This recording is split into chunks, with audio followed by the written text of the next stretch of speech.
So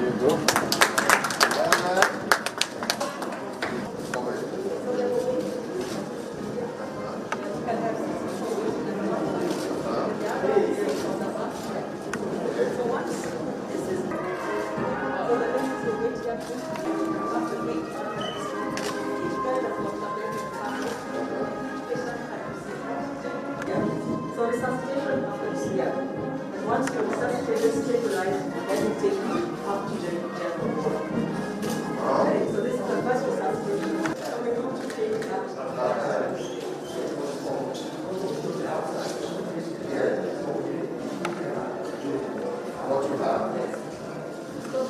So in future, let's say it goes forward, this will be for what, like infectious diseases or?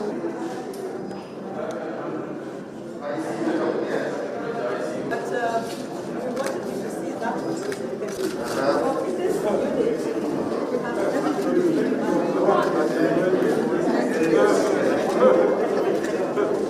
on to the worst case scenario. You have the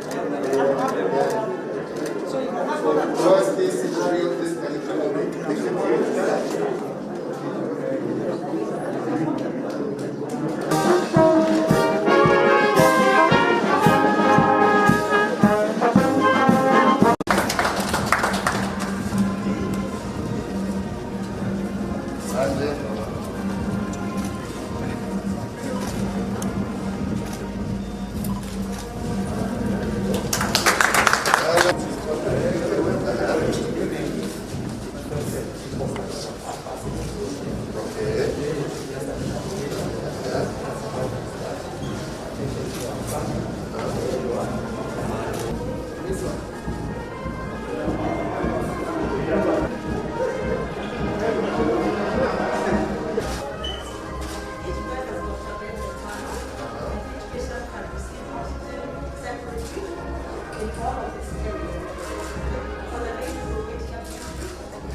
just as